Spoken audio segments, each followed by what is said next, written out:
আসসালামু আলাইকুম। অবিরাম বাংলার সংবাদে সবাইকে স্বাগত জানাচ্ছি আমি আফরোজা রূপা। শুরুতেই বিআরবি কেবলস সংবাদ শিরোনাম। মাগুরা শিশু আসিয়া ধর্ষণ ও হত্যা মামলার হাইকোর্টের রায় আজ, আসামিদের সর্বোচ্চ সাজার প্রত্যাশা স্বজনদের।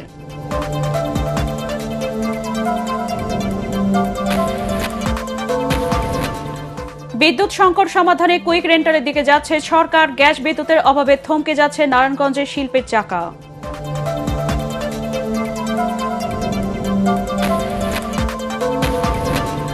শেরপুরে নদী ভাঙনে বিলীন হচ্ছে বসতবাড়ি ও ফসলি জমি, দ্রুত স্থায়ী তীররক্ষা বাঁধ নির্মাণের দাবি এলাকাবাসীর।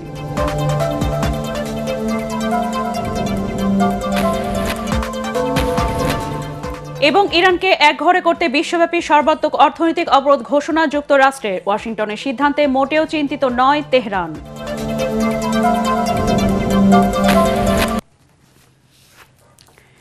শুনছিলেন বিআরবি কেবলস সংবাদ শিরোনাম, এবার বিস্তারিত সংবাদ। বহুল আলোচিত মাগুরার ৮ বছরের শিশু আসিয়া ধর্ষণ ও হত্যা মামলার ডেথ রেফারেন্স ও আপিলের রায় আজ।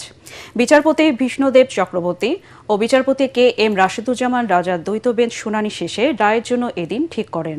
গত বছরের ৫ই মার্চ মাগুরার নিজ নান্দ আলী এলাকায় বোনের শ্বশুরবাড়িতে বেড়াতে গিয়ে ধর্ষণ ও যৌন নিপীড়নের শিকার হয় ৮ বছরের শিশু আসিয়া। গুরুতর আহত অবস্থায় প্রথমে তাকে মাগুরা ও ফরিদপুরের হাসপাতালে নেওয়া হয়। অবস্থার অবনতি হলে ঢাকা মেডিকেল কলেজ হাসপাতাল এবং পরে ঢাকা সম্মিলিত সামরিক হাসপাতালে ভর্তি করা হয়।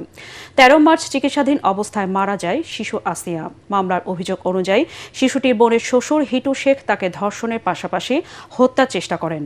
এ ঘটনায় শিশুটির মা বাদী হয়ে হিটু শেখ সহ ৪ জনের বিরুদ্ধে মামলা করেন। ২৩ এপ্রিল অভিযোগ গঠনের মধ্য দিয়ে বিচারিক কার্যক্রম শুরু হয়ে মাত্র ১৩ কার্য দিবসের মধ্যে শেষ হয়। প্রধান আসামি হিটু শেখকে মৃত্যুদণ্ড দিয়ে ১৭ মে রায় দেন মাগুরার নারী ও শিশু নির্যাতন দমন ট্রাইব্যুনাল। মাগুরায় শিশু আসিয়া ধর্ষণ ও হত্যা মামলার হাইকোর্টের রায় ঘোষণার অপেক্ষায় প্রহর গুনছে নিহতের পরিবার। নিম্ন আদালতে আসামির সর্বোচ্চ শাস্তি নিশ্চিত হলেও নিয়ম অনুযায়ী ডেথ রেফারেন্স ও আসামির আপিলের ওপর শুনানি শেষ হওয়ায় ভুক্তভোগী পরিবার সহ পুরো জেলা জুড়ে তৈরি হয়েছে ব্যাপক উৎকণ্ঠা। আসিয়ার পরিবার ও স্থানীয়দের প্রত্যাশা হাইকোর্টেও আসামির ফাঁসির রায় বহাল থাকবে। দীর্ঘ আইনি প্রক্রিয়া ও শুনানির পর এই উচ্চ আদালতের রায় ন্যায়বিচার নিশ্চিত হবে বলে মনে করছেন নিহতের স্বজনরা।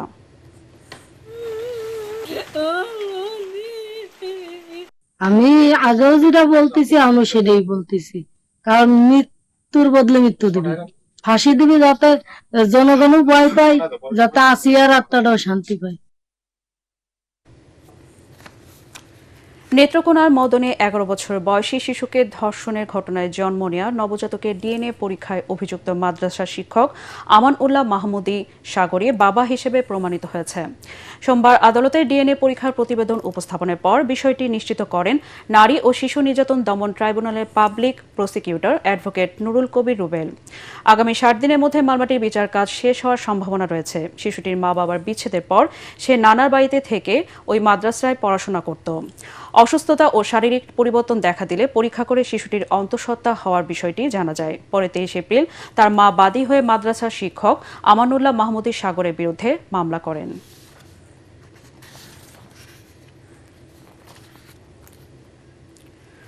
বর্তমান বৈশ্বিক জ্বালানি সংকট পরিস্থিতিতে সৌদি আরবকে বাংলাদেশের পাশে থাকার আহ্বান জানিয়েছেন রাষ্ট্রপতি Mirza Fakhrul Islam Alamgir.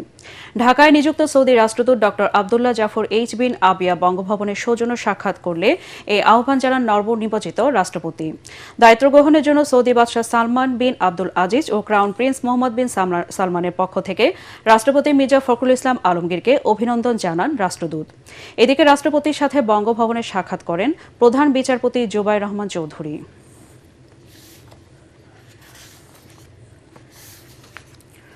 Armed police battalion আইন ২০২৬-এর খসড়া চূড়ান্ত অনুমোদন দিয়েছে মন্ত্রিসভা। সচিবালয়ে প্রধানমন্ত্রী তারেক রহমানের সভাপতিত্বে মন্ত্রিসভার ১৮তম বৈঠকে এই অনুমোদন দেওয়া হয়। এতে বলা হয়, আর্মড পুলিশ ব্যাটালিয়নকে অধিক জনবান্ধব করতে বিদ্যমান অধ্যাদেশ যুগোপযোগী করে আর্মড পুলিশ ব্যাটালিয়ন আইন ২০২৬-এর খসড়া প্রণয়ন করা হয়েছে। খসড়া আইনটি জনমত যাচাইয়ে স্বরাষ্ট্র মন্ত্রণালয়ের ওয়েবসাইটে প্রকাশ করা হয়েছে।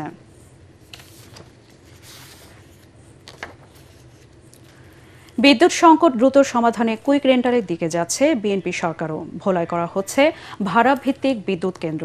তবে এগুলো আওয়ামী লীগ সরকারের মতো হবে না বলে দাবি করেন বিদ্যুৎ প্রতিমন্ত্রী। তিনি বলেন, গ্রামের মানুষকে কিছুটা স্বস্তি দিতে রাজধানী সহ শহরের লোডশেডিং বাড়ানো হচ্ছে। রিপোর্টে জানাচ্ছেন মাহবুব কবির চপল।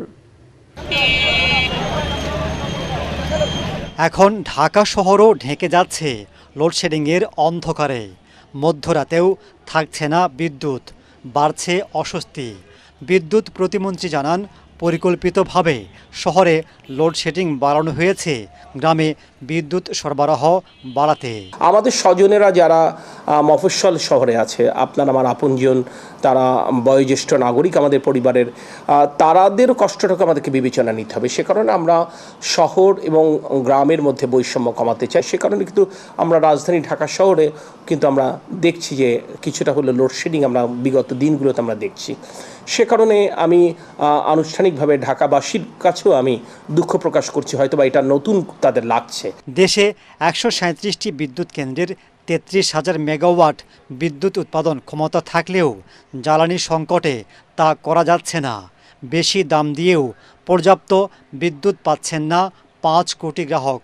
এ অবস্থায় ভোলায় কুইক রেন্টাল বিদ্যুৎ কেন্দ্র স্থাপনের সিদ্ধান্ত নিয়েছে সরকার। সেখানকার গ্যাস দিয়ে উৎপাদন করা হবে ১০০ মেগাওয়াট বিদ্যুৎ। এই মুহূর্তে আপনি লোডশেডিং থেকে মুক্তি চাচ্ছেন, তো লোডশেডিং থেকে মুক্তি চাইতে গেলে আমি তো তাৎক্ষণিক একটি সমাধান সূত্র আমাকে খুঁজতেই হচ্ছে। তো সেক্ষেত্রে আমাকে একটা স্কিড মাউন্টেন একটা অপশন আমার কাছে আছে, সেই অপশনটা আমি অ্যাভেল করবার চেষ্টা করছি। কুইক রেন্টাল পাওয়ার প্ল্যান্ট এইসব বিদ্যুৎ কেন্দ্র স্থাপনের ক্ষেত্রে ইনডেমনিটি আইন তৈরি করে নজিরবিহীন দুর্নীতি লুটপাট হয়েছে। এই অল্প সময়ের মধ্যে ৪৩০০ মেগাওয়াট পর্যন্ত বিদ্যুৎ উৎপাদন আমরা বাড়িয়েছিলাম। আওয়ামী লীগের কুইক রেন্টাল বিদ্যুৎ কেন্দ্র নিয়ে ব্যাপক সমালোচনা করেছিল বিএনপি। ৩-৪ বছরের কথা বলে ১৭ বছর সেগুলো বসিয়ে রেখে হাজার হাজার কোটি টাকা ভাড়া দেওয়া হয়। এই সরকার আবার সে ধরনের কেন্দ্র কেন করতে যাচ্ছে, এর ব্যাখ্যা দেন বিদ্যুৎ প্রতিমন্ত্রী। No, for the time being. It's very simply for the time being. Awami League খুব ক্ষণিকের জন্য কথাটি বলে এটা দীর্ঘমেয়াদী একটি ব্যবস্থা দিয়েছিল। আপনি নিশ্চিত থাকতে পারেন এ সরকার সেটি করবে না ইনশাল্লাহ। আপনি দেখবেন everything would be open, everything would be transparent. বাস্তবতাটা হচ্ছে যে আপনি একদিকে বলছেন আপনি লোডশেডিংয়ে কষ্ট পাচ্ছেন, আপনি তাৎক্ষণিক একটি সমাধান চাচ্ছেন, আবার আপনি সমালোচনাও করছেন। বিদ্যুৎ প্রতিমন্ত্রী জানান, বিদ্যুৎ সংকটের সমাধানে দীর্ঘমেয়াদী পদক্ষেপ নিচ্ছে সরকার। মাহবুব কবির চপল, এটিএন বাংলা, ঢাকা। গ্যাস বিদ্যুৎ সংকটে থমকে যেতে বসেছে বন্দর নগরী নারায়ণগঞ্জের শিল্পের চাকা। গ্যাসের চাপ না থাকায় কারখানায় উৎপাদন নেমে এসেছে অর্ধেকে। একদিকে গ্যাস সংকট, অন্যদিকে ঘন ঘন বিদ্যুৎ বিভ্রান্টে দিশেহারা ব্যবসায়ীরা। দ্রুত পরিস্থিতির উত্তরণ না ঘটলে আন্তর্জাতিক বাজারে নেতিবাচক প্রভাব পড়ার আশঙ্কা তাদের। নারায়ণগঞ্জ থেকে আব্দুস সালামের রিপোর্ট জানাচ্ছেন মিজান শাহজাহান। নারায়ণগঞ্জ দেশের পোশাক শিল্পের অন্যতম প্রাণকেন্দ্র। গার্মেন্টস, সিমেন্ট, খাদ্য প্রক্রিয়াজাতকরণ সহ ১,০০০-এর বেশি শিল্প প্রতিষ্ঠান রয়েছে এ জেলায়। কিন্তু গ্যাস ও বিদ্যুতের সংকটে ব্যাহত হচ্ছে উৎপাদন। গ্যাস ও বিদ্যুৎ সংকটের সবচেয়ে বড় প্রভাব পড়েছে ডাইং ও ওয়াশিং শিল্পে। ডাইং কারখানায় উৎপাদন ব্যাহত হওয়ায় সরাসরি ক্ষতিগ্রস্ত হচ্ছে পোশাক শিল্প। ২-৩ ঘন্টা কারেন্ট নাই, আমরা বসে আছি, ফ্যাক্টরি বন্ধ, মেশিন চালাতে পারতেছি না। গ্যাসের কারণে অনেক সমস্যা, যেমন মাল শুকান যায় না, কাজ কাম করতে পারি না আমরা, মালিকের সমস্যা, বেতন দিতে দেরি হয়। কারখানা সচল রাখতে অনেকে বিকল্প জ্বালানি ব্যবহারে বাধ্য হচ্ছে। এতে খরচ বেড়ে যাওয়ায় লোকসান গুনতে হচ্ছে ব্যবসায়ীদের। তবে বড় শিল্প কারখানায় বিকল্প ব্যবহারের সুযোগও নেই। বাইরে থেকে যে অর্ডারগুলো নেই, এই অর্ডারগুলো আমরা সময় মতো প্লেস করতে পারবো না। এতে সামগ্রিকভাবে দেশের রপ্তানি আয় কমবে। গ্যাস বন্ধ হওয়া মানে আমরা মহা বিপদে। গ্যাস ও বিদ্যুৎ সংকটের কারণে আন্তর্জাতিক বাজারের ক্রেতারা প্রতিবেশী দেশগুলোতে চলে যাচ্ছে বলে জানান বাংলাদেশ নিটিং ওনার্স অ্যাসোসিয়েশনের সভাপতি সেলিম সারওয়ার। ভাইয়ারা তো অবশ্যই তাদের কাজ তোলার জন্য, তারা যখন বাংলাদেশ থেকে কাজ তুলতে না পারবে এই সংকটের কারণে, তখন তারা তো বাইরের দেশে অবশ্যই যাবে। ভিয়েতনাম, কম্বোডিয়া বা ভারতে, এইসব জায়গায় তারা চলে যাচ্ছে। গ্যাস সংকটে এরই মধ্যে দেশের ৩০০টিরও বেশি কারখানা পুরোপুরি বন্ধ হয়ে গেছে বলে জানিয়েছে বিকেএমইএ। আমাদের জ্বালানি মন্ত্রী মহোদয় আশ্বস্ত করেছিলেন এই গত 10 তারিখ থেকে আবার অ্যাভেলেবল হবে। আনফর্চুনেটলি সেদিন এই 10 তারিখের থেকেও আমাদের এটা বরঞ্চ ওই দিন থেকে আরও একেবারে নাই হয়ে গিয়েছে। এদিকে বাসাবাড়িতেও জ্বলছে না চুলা। লোডশেডিংয়ের কারণে মানুষের ভোগান্তি এখন চরমে। Bureau report, ATN Bangla.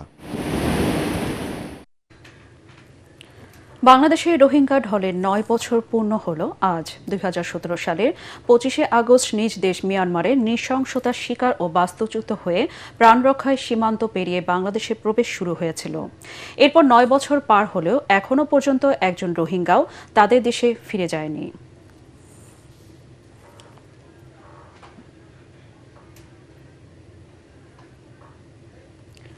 সাংবাদিক পরিচয়, চাঁদাবাজি, রাজনৈতিক ট্যাগবাজি এবং ধর্মীয় সম্প্রীতি বিনষ্টের অভিযোগ উঠেছে চট্টগ্রামের প্রতিদিনের উপদেষ্টা আয়ন শর্মা সিন্ডিকেটের বিরুদ্ধে। এ নিয়ে বন্দরনগরীর সনাতনী সমাজ সহ বিভিন্ন মহলে দেখা দিয়েছে তীব্র ক্ষোভ। সম্প্রতি সনাতনী সংগঠন থেকে বহিষ্কার হয়েছেন আয়ন শর্মা। তার বিরুদ্ধে রয়েছে একাধিক মামলাও। অসংখ্য ভুক্তভোগীর অভিযোগ থাকলেও অদৃশ্য ক্ষমতার দাপটে ধরাছোঁয়ার বাইরেই রয়ে গেছে এই সিন্ডিকেট। এমন সব তথ্য উঠে এসেছে অনুসন্ধানে। চট্টগ্রাম প্রতিনিধির পাঠানো তথ্যচিত্রে একটি ডেস্ক রিপোর্ট।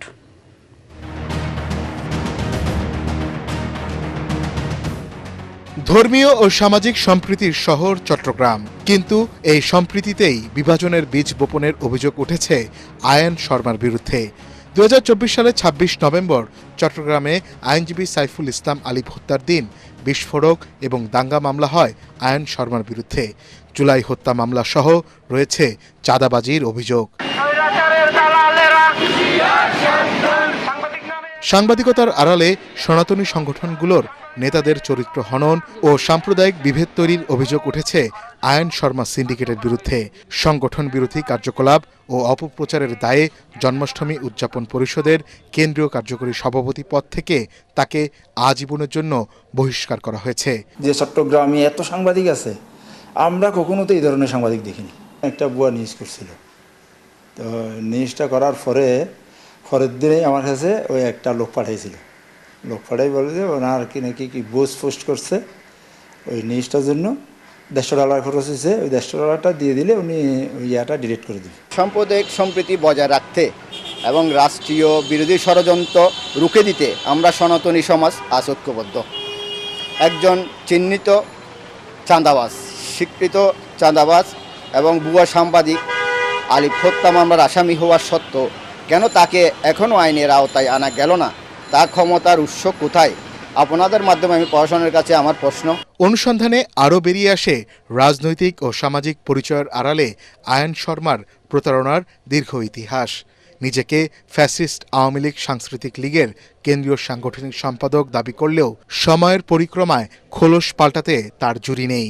স্থানীয় নেতাদের অভিযোগ, বিএনপি, জামায়াত ও সাধারণ সনাতনী সমাজকে আওয়ামী ট্যাগ দিয়ে রাজনৈতিক ফায়দা লোটা তার নিয়মিত কৌশলে পরিণত হয়েছে। উনি সনাতনীদের সংগঠনের নেতা নেত্রীদের সাথে কর্মীদের নিয়ে সামাজিক মাধ্যমে কুৎসা রড়িয়ে যাচ্ছেন। ভাইরাল নিউজ নামক একটা তথাকথিত নামে ফেসবুক পেজ থেকে উনি যা ইচ্ছা তাই বলে যাচ্ছেন, যেমন ইচ্ছা তেমনভাবে চরিত্র হনন করছেন। আমরা এটার প্রতিক্রিয়া চেয়েছি। বিভিন্ন সময় তার বিরুদ্ধে অনেক অভিযোগ এসছে, তো এই অভিযোগের কোনো ঠিকমতো তদন্ত হয়নি। 2004 সালের অভিযোগ, আলিফ হত্যা মামলার অভিযোগ, সব অভিযোগ থাকা সত্ত্বেও তিনি এখনও আবার কীভাবে সোচ্চার থাকেন, কার ইন্ধনে ওনার এই সেটা কিন্তু আজকে সবাই কিন্তু প্রশ্নবিদ্ধ সবার কাছে। সাংবাদিক পরিচয়ে অপকর্ম চালানোই আইনের মূল হাতিয়ার। 2004 সালে এক পুলিশ কর্মকর্তার কাছে চাঁদা দাবি করে ধরা পড়লে আর কখনো সাংবাদিক পরিচয় দিবেন না বলে চট্টগ্রাম সাংবাদিক ইউনিয়নে লিখিত মুচলেখা দিয়েছিল সে। চট্টগ্রাম প্রতিদিন নামে অনলাইন পোর্টাল খুলে গড়ে তুলেছেন অনলাইন সিন্ডিকেট। বুস্টিং ও ব্ল্যাকমেলিংয়ের মাধ্যমে অর্থ আদায় এবং অপপ্রচার চালানোই ছিল তার মূল লক্ষ্য। তবে এসব অভিযোগের বিষয়ে আয়ন শর্মার সাথে মুঠোফোনে যোগাযোগ করা হলে পাওয়া যায়নি তাকে। চট্টগ্রামের কোনো গ্রুপ অফ কোম্পানি থেকে শুরু করে বড় বড় ব্যক্তিবর্গ থেকে শুরু করে যে কারোর বিরুদ্ধে সে বলা যাচ্ছে, শোনা যাচ্ছে, অভিযোগ আসছে, এই ধরনের বলা শোনা অভিযোগের কথার ভিত্তি করে সে তার পোর্টালে নিউজ করতো, মানুষগুলোকে ব্যাকলাইং করতো এবং আরও সবচেয়ে ইয়ের বিষয়, এগুলোকে সে ফেসবুকে বুস্টিং করতো। কোর্টে মামলা করলে কোর্ট মামলা নিচ্ছে, নিয়ে সেটা তদন্তে পাঠাচ্ছে, তদন্তের রিপোর্ট আর আসে না, তদন্তের রিপোর্ট দিবে আইন শর্মাকে খালাস করে। এরকম না হলেও তার 20 থেকে 30-40টা মামলা পাবেন আইন শর্মার বিরুদ্ধে, যেগুলো চট্টগ্রামের বিভিন্ন আদালতে দাখিল করা হয়েছে, যেগুলো তদন্ত গেছে পুলিশের কাছে, পুলিশ তদন্তের রিপোর্ট তার পক্ষে বায়াস্ট হয়ে দিয়েছে। ভুক্তভোগীরা মনে করেন আইনের সঠিক প্রয়োগ ও কঠোর পদক্ষেপই পারে চট্টগ্রামের এই অনলাইন সিন্ডিকেটকে রুখতে। Bureau report, ATN Bangla. দফায় দফায় পাহাড়ি ঢলে নালিতাবাড়ী ও নকলা উপজেলার বিভিন্ন এলাকায় তীব্র নদী ভাঙন দেখা দিয়েছে। ভাঙনে নদীগর্ভে বিলীন হচ্ছে ফসলি জমি, বসতভিটা, গাছপালা ও গ্রামীণ সড়ক। নকলা উপজেলার বেনিরগো, পিছলাকুড়ি এবং নালিতাবাড়ির হাতিপাগার, নয়াবিল, কেরেঙ্গাপাড়া, দক্ষিণ কর্ণগড় সহ ভোগাই নদীর তীর জুড়ে ভাঙন অব্যাহত রয়েছে। একইভাবে চেল্লাখালী নদীর ভাঙনে পোড়াগাঁও, নন্নি, বাঘবের ও কলসপাড় ইউনিয়নের বহু পরিবার প্রতি বছর ক্ষতিগ্রস্ত হচ্ছে। নদীপাড়ে মানুষের দাবি দ্রুত স্থায়ী তীররক্ষা বাঁধ নির্মাণ। শুল্ক মৌসুমে স্থায়ী বাঁধ নির্মাণের আশ্বাস দিয়েছে নালিতাবাড়ী উপজেলা প্রশাসন।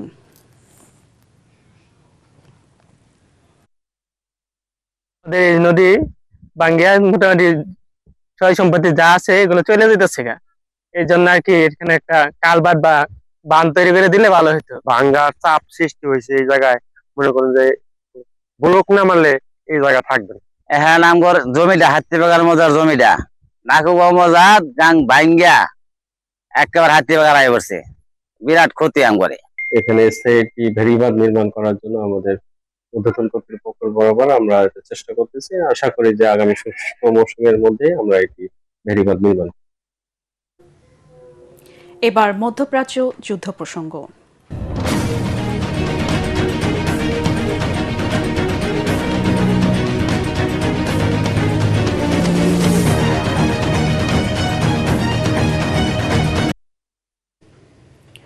ইরানের বিরুদ্ধে নতুন করে বিশ্বব্যাপী সর্বাত্মক অর্থনৈতিক অবরোধ ও নিষেধাজ্ঞা ঘোষণা করেছে যুক্তরাষ্ট্র।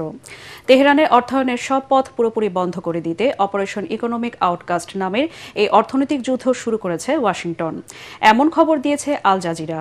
তবে যুক্তরাষ্ট্রের নিষেধাজ্ঞা নিয়ে মোটেও চিন্তিত নয় ইরান। কথা জানিয়েছেন দেশটির পররাষ্ট্র মন্ত্রণালয়ের মুখপাত্র Ismail Baghai. Anadolu news agency জানিয়েছে, বাঘাই মনে করেন ওয়াশিংটনের ব্যর্থ পদ্ধতি আঁকড়ে থাকার ফল ইরানের জনগণের প্রতি আমেরিকার ঘৃণার প্রমাণ ছাড়া আর কিছুই নয়। এই নিষেধাজ্ঞার প্রত্যক্ষ পরিণতি ইরানের সাধারণ নাগরিকদের ওপরই পড়ে। এবার আন্তর্জাতিক সংবাদ।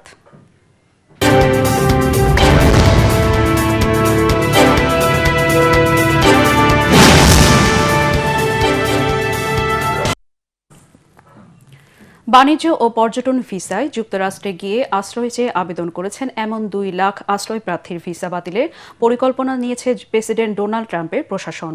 এ তথ্য জানিয়েছে মার্কিন সংবাদ মাধ্যম অ্যাসোসিয়েটেড প্রেস এপি। B1 এবং B2 ভিসার আওতায় 2016 সাল থেকে 2026 সালের মধ্যে যারা যুক্তরাষ্ট্রে গিয়ে আশ্রয় চেয়ে আবেদন করেছেন তাদের মধ্যে থেকে 2 লাখ আবেদনকারীর ভিসা বাতিলের সিদ্ধান্ত নেওয়া হয়েছে। যুক্তরাষ্ট্রের ইতিহাসে এককভাবে সবচেয়ে বড় ভিসা বাতিলের ঘটনা হবে এই পদক্ষেপ। তবে এই পরিকল্পনা বাস্তবায়ন শুরু হলে আইনি বাধার সম্মুখীন হওয়ার সম্ভাবনা রয়েছে বলে জানিয়েছেন বিশ্লেষকরা। যুক্তরাষ্ট্রের নিউ ইয়র্কে অনুষ্ঠিত হয়েছে কমলগঞ্জ সোসাইটি ইউএসএর বার্ষিক বনভোজন ও মিলন মেলা। সিটির ব্রঙ্কসের পেলহাম বে পার্কে আয়োজিত এই মিলন মেলায় পরিবার পরিজন নিয়ে অংশ নেন সংগঠনের সদস্যরা। এতে প্রধান অতিথি ছিলেন গ্রি মেকানিক্যাল ইয়াঙ্কার্সের স্বত্বাধিকারী ব্যবসায়ী ও সমাজসেবক তোফায়েল চৌধুরী। সংগঠনের সভাপতি এম রহমান ফরিদ ও সাধারণ সম্পাদক সাদেক সরওয়ার চৌধুরীর নেতৃত্বে আরও উপস্থিত ছিলেন কার্যকরী পরিষদ, উপদেষ্টা ও ট্রাস্টি বোর্ডের সদস্য সহ কমিউনিটির বিশিষ্টজনেরা।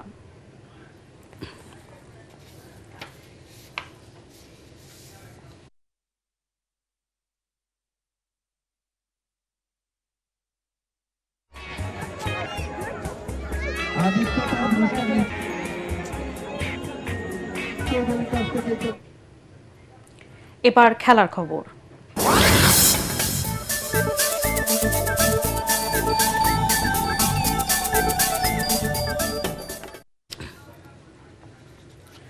প্রতিবেশী ক্লাব ফুলহ্যামকে ৩-২ গোলে পরাজিত করে রোমাঞ্চকর এক জয় পেল চেলসি। ইংলিশ প্রিমিয়ার লিগে এই জয়ে কোচ জাবি আলনোসোর নতুন অধ্যায়ে মুগ্ধতা ছড়ান কোল পালমার। ফুলহ্যামের মাঠে খেলার মাত্র ৩১ সেকেন্ডে জোয়াও পেদ্রোর গোলে এগিয়ে যায় চেলসি। তবে খেলা ২৩ মিনিটে জস কিংয়ের গোলে ম্যাচে ১-১ সমতা ফেরায় ফুলহ্যাম। চলতি গ্রীষ্মে রেকর্ড চুক্তিতে দলে আসা মর্গান রজার্স ৪১ মিনিটে গোল করে ২-১ এগিয়ে দেন চেলসিকে। তবে দ্বিতীয়ার্ধেও শুরুতে কোল পালমারের কল্যাণে ৩-১ ব্যবধানে এগিয়ে যায় লা ব্লুজরা। কিন্তু ৫৪ মিনিটে রিয়াল মাদ্রিদ থেকে আসা গনসালো গার্সিয়া ব্যবধান ৩-২ নামিয়ে আনলেও দলের পরাজয় ঠেকাতে পারেননি।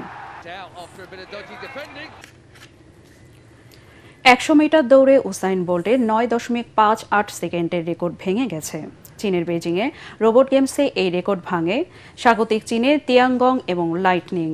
এবারে রোবট গেমসে অংশ নিচ্ছে বিশ্বের ১৬টি দেশে ৬৬৬ দলের ২০৫৬টি মানবাকৃতির রোবট।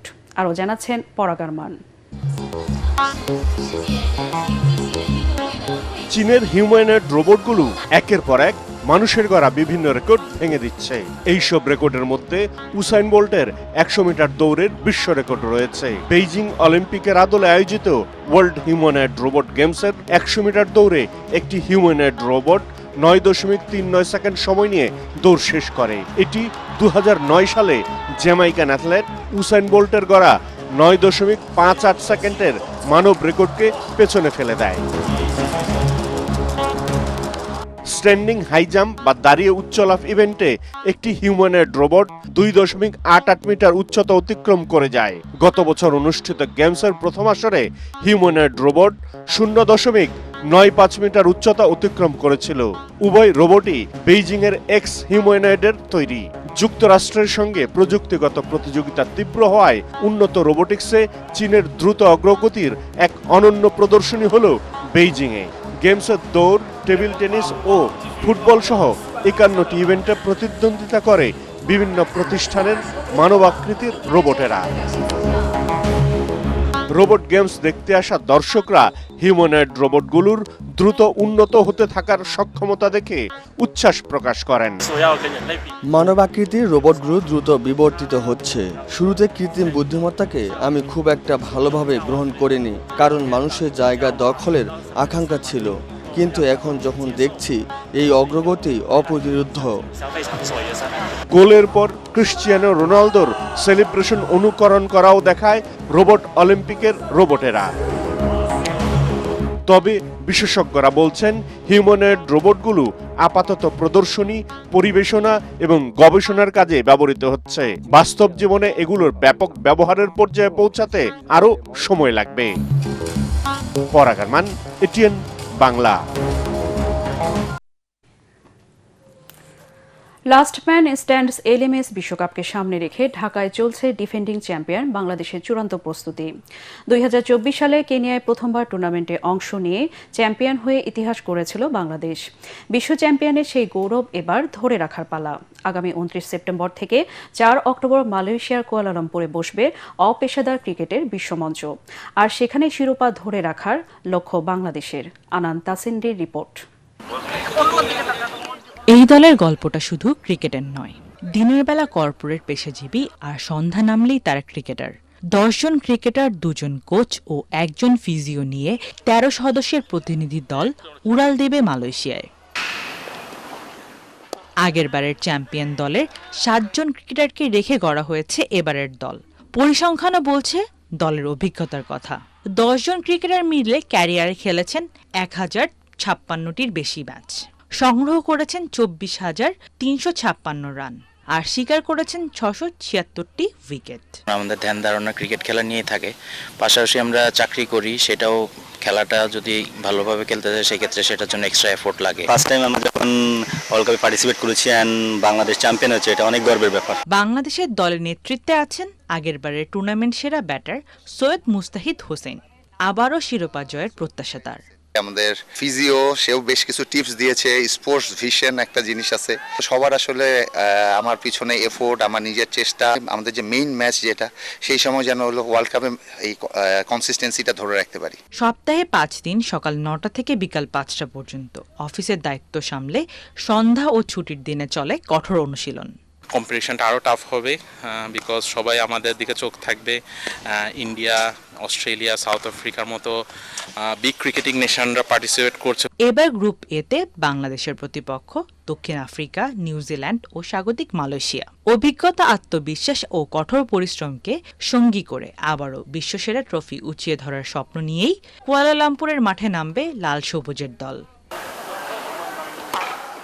আনন্তা সিনরি, এটিএন বাংলা, ঢাকা। শেষ করার আগে বিআরবি কেবলস সংবাদ শিরোনাম আরেকবার। মাগুরার শিশু আসিয়া ধর্ষণ ও হত্যা মামলার হাইকোর্টের রায় আজ। আসামিদের সর্বোচ্চ সাজার প্রত্যাশা স্বজনদের।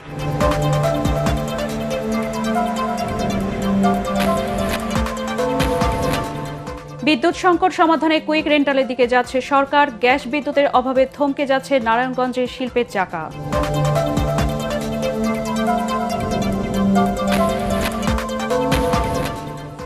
শেরপুরে নদী ভাঙনে বিলীন হচ্ছে বসতবাড়ি ও ফসলি জমি। দ্রুত স্থায়ী তীররক্ষা বাঁধ নির্মাণের দাবি এলাকাবাসীর।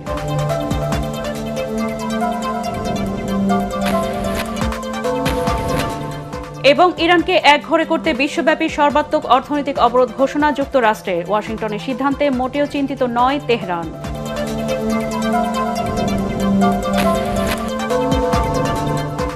পরবর্তী সংবাদ দেখার আমন্ত্রণ জানিয়ে এখনকার মতো শেষ করছি। এটিএন বাংলা সংবাদ ইউটিউবে দেখতে ব্রাউজ করুন youtube/ATN বাংলা নিউজ। ধন্যবাদ সবাইকে।